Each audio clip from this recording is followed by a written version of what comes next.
have bullet-resistant film on many of the windows of schools. That way, even if there's just a stray issue in the community, our kids are safe.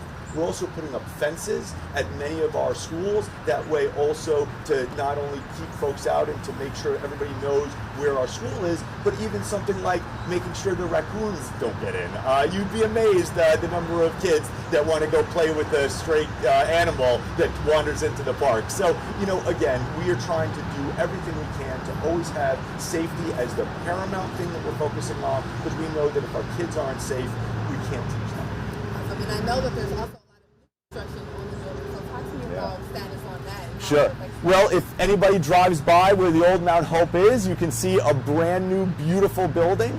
We're going to be filling it in this year, and we'll be opening it up the beginning of next year. So I hope that next year this time you'll be seeing me outside of the brand new Mount Hope.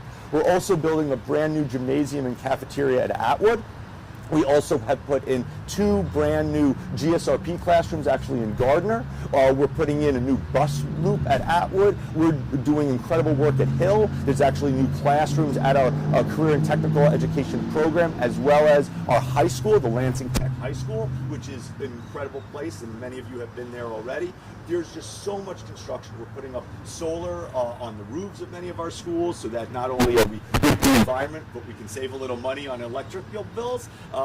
And so just we're doing a lot. You'll see things like a paved parking lot, and then you'll see something as huge as a brand new building. And you also, if you know where the old Willow is, there is nothing there other than a large piece of ground, and we're going to be starting construction of that pretty soon. And the other one that we don't talk about as often, but I want to tell the community, we're building a brand new track at Hill. So behind the Harry Hill Center, there's going to be a brand new track that's going to be for our students, but also for the community, because we know how important that is. So there's so much wonderful things happening in Lansing School District, so many new and creative things, and I just want to thank the community for supporting us, our educators for helping our kids, and our families, of course, for sending these wonderful students to us.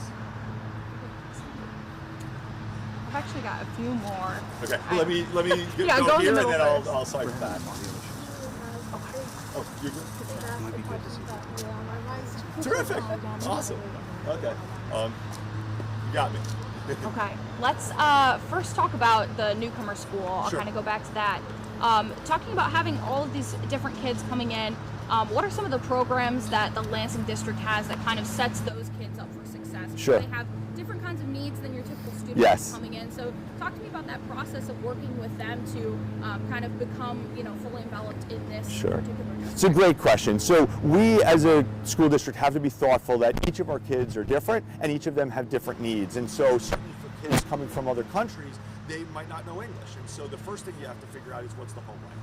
And we have so many wonderful employees that speak every language you can possibly imagine. So on the intake forms, we're asking families like, what language do you speak? Once we know that, we're going to assign somebody that not only speaks that language, but might be from the country, might have some background, and they're going to sit with them and say, how can we help? Maybe the child's coming in and already has, 10 years of incredible education, and we're going to put them in an AP class and just call it a day.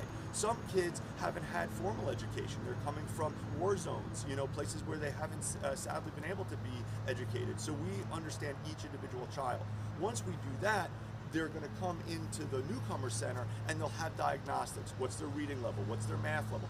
Not only in English, but also in their home language. Because what we know is if you are super fluent in a home language, then you're going to be able to more easily learn English. And so once they do that, then it's everything from teaching them how to use our ID, making sure there's no dietary issues. Some kids have allergies. We want to know about that. How to use the lockers, how to use our software system. We use Google Classrooms and things like that. So it's really about understanding that if a kid feels comfortable in their learning, they're going to do a lot better. But if they walk into a 1,000-person high school and look around and go, I don't know what's going on here, they're probably not going to succeed. So that's really the whole purpose of doing this, and we just have a wonderful staff working with the families. And in fact, this building specifically is not just classrooms, but there's a kitchen, there's large community spaces. That way families will be able to be brought in too. We can have communal meals, everything is better over food, and be able to really talk to each other about what's best for children.